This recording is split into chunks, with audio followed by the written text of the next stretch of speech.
Hey guys, thanks for joining in. Today I have my mannequin friend Wendy here to model this wonderful blue-black wig. This wig is the Freedom Part wig that I bought locally, and it's a black and blue, and it is curling iron safe, but we will not be curling her today.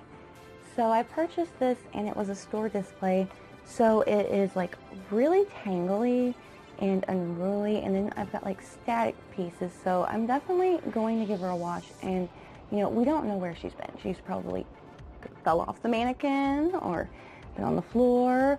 She could have went home with somebody for a day and returned. We don't know. So we are just going to wash those secrets out of her hair.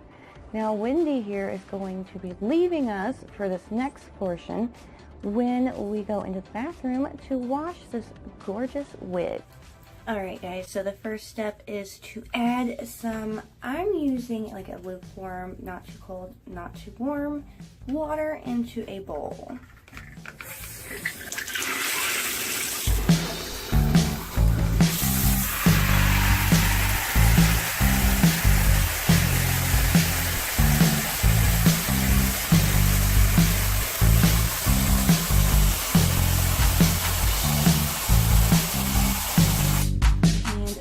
Shampoo, I'm using this wig and weave, which is for natural and synthetic wigs, weaves, and extensions.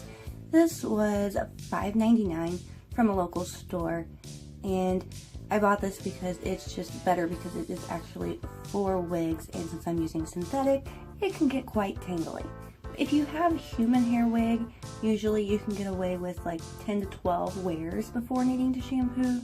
In synthetic, you probably want to wash anywhere from 15 to 20 wears in between there. Definitely want to wash your wig if you have been in like a smoky atmosphere, or if you've perspired and it's been really hot out, or if you've just been in an atmosphere that it may have left some type of residue. You don't want to be carrying that around. And like I said earlier, you definitely want to comb out your wig before washing. Otherwise, you're going to make those tangles whole bunch worse. I can't even explain like how worse it can get. So we're gonna add some shampoo into the bowl. Some people add this after they put the wig in, but I like to go ahead and get everything soapy before I add any part of the wig.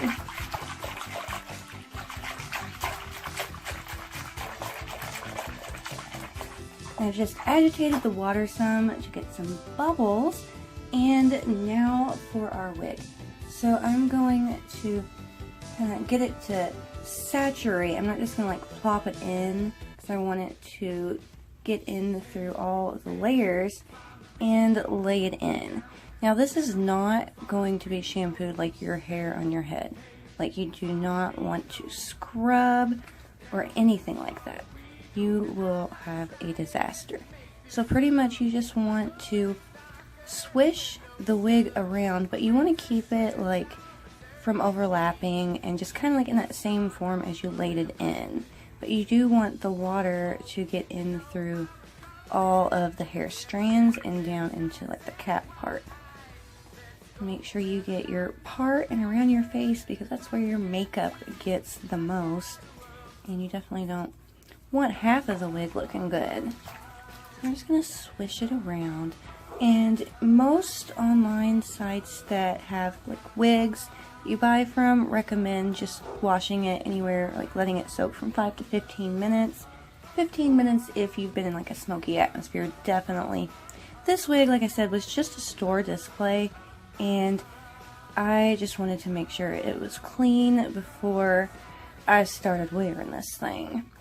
So I think that is good for my wig, because it wasn't really dirty, it was just more peace of mind. I'm just going to rinse the wig, but I'm going to hold it by the cap and the part here and rinse down like in the natural flow of this hair. You definitely don't want to get it going everywhere. And you can see that shampoo did get down into those root areas, so it definitely was in there long enough.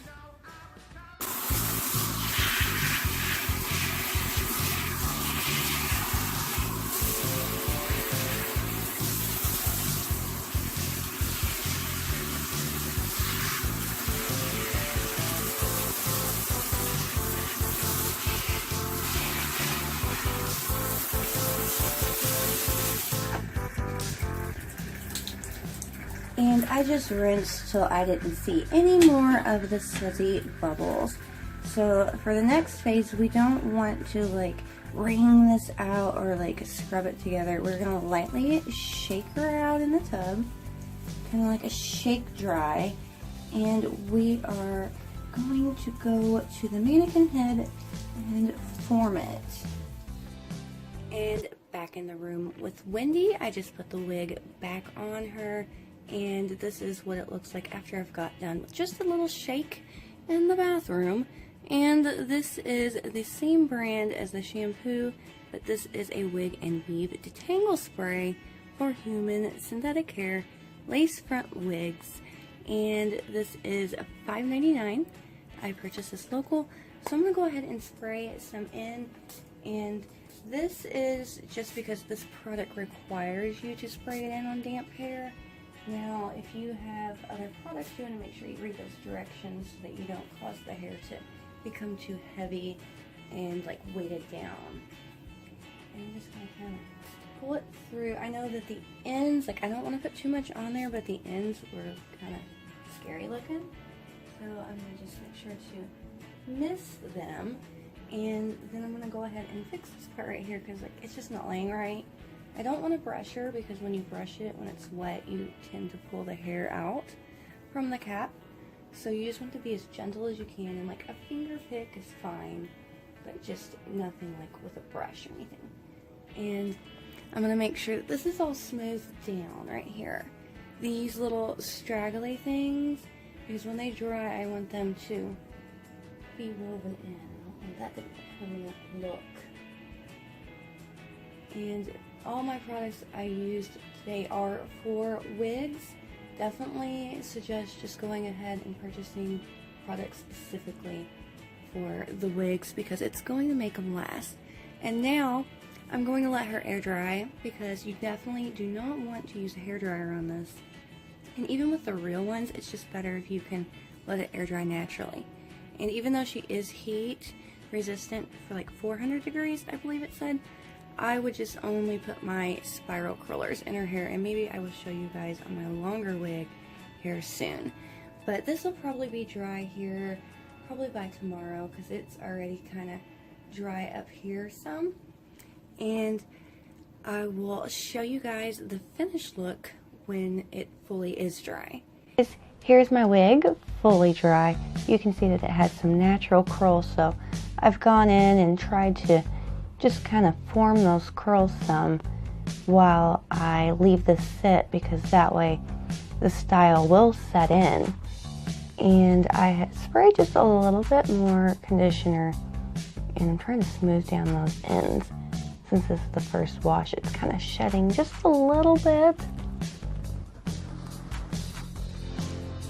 And I think her blue lightened up some, but that's good because I kind of thought it was a little bit too dark.